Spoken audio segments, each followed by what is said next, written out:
Olá, dando continuidade a argumento e relembrando o que é argumento, né? Argumento é você argumentar a sua história, ou seja, primeiro você tem uma ideia do que você quer fazer. Aí em cima dessa ideia você começa a pensar em tópicos em torno da ideia.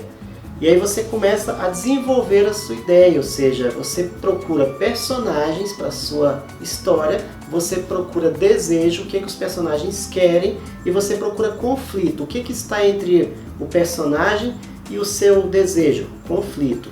Aí para você argumentar melhor a sua história, aí você vai criando em cima daquela storyline que você criou ali, você vai criando cenários, mais personagens ali para dar composição à sua história. Isso tudo é argumento.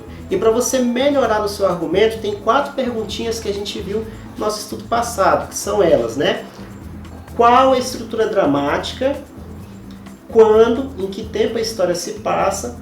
Onde a história se passa? E quem são os personagens? Sobre a estrutura dramática, né, que a gente falou no nosso estudo passado, a gente falou que, até citou Sid Field, né, que ele fala muito da estrutura clássica de um roteiro, com início, meio e fim, ou seja, a apresentação do nosso filme no início, depois você tem assim, a composição do seu filme, o seu desenvolvimento ali, até você ter a finalização do seu filme, a conclusão ali, que ele chama de ato 1, ato 2, ato 3, onde tem pontos de virada, né, ou seja, momentos em que a história dá uma virada ali. Para a gente fixar um pouco mais, aí dá uma olhada nesse slide. Ação dramática significa que há conflito, informação, tensão, incerteza que acrescentam dramaticidade à ação. Sem a dramaticidade, a ação é mero movimento, a ação é passiva sem drama. A gente pode ter alguns elementos que qualificam a ação como ação dramática, né? O senso de incerteza sobre a trama, né? Você não sabe o que vai ter ali, né? Você fica sempre esperando uma próxima cena para saber o que vai acontecer, você tem uma incerteza.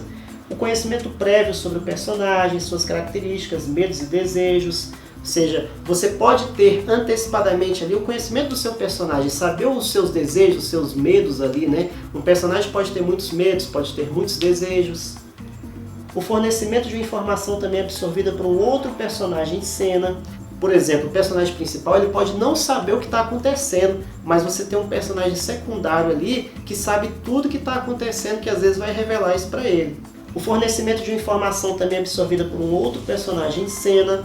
Né? Acontece muito dentro de um filme, né, de você, quando você está escrevendo, o seu personagem principal às vezes não saber o que vai acontecer, mas um personagem secundário sabe. E aquele personagem secundário às vezes fala para ele, às vezes não, né? Isso é uma coisa muito comum na hora que você vai escrever. A expectativa sobre a capacidade do personagem de conseguir executar a ação. Normalmente em filmes de ação, né, você fica naquela expectativa. Será que o personagem ele vai conseguir chegar àquele desejo ali? Ou então quando você está escrevendo um drama, né? Será que o meu personagem tem capacidade para superar aquela dificuldade? Então são situações que na hora que você for escrever você pode estar ali colocando, né, as dificuldades do personagem tem em conseguir superar uma dificuldade. Uma força externa que controla ou modifica a ação. Um personagem, na hora que você vai escrever, pode ter situações externas que afetam a vida dele. Né? O seu personagem, por exemplo, ele pode sofrer um desemprego, né? Isso vai afetar uma força externa que acontece, que vai afetar a vida interna dele, ou seja, algo externo que afeta o psicológico. Aquela série que nós citamos, Breaking Bad, né? O personagem ele tem uma força externa que é o que? Uma doença. É uma coisa que ele não estava esperando e acontece nele, apesar da doença ser interna ali, né? Mas é uma força externa que veio até ele, essa doença. E aí muda toda a vida dele. Então, algo externo pode mudar o meu personagem, o psicológico do meu personagem. O personagem a gente vai ver um pouco mais no nosso módulo 3. Efeito de ação e reação.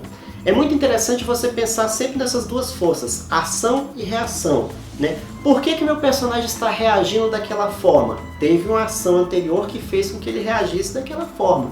Então você pensar sempre no seu personagem, né? Na sua história, na sua ação dramática, na construção do seu argumento, os porquês. Por que meu personagem se comporta assim?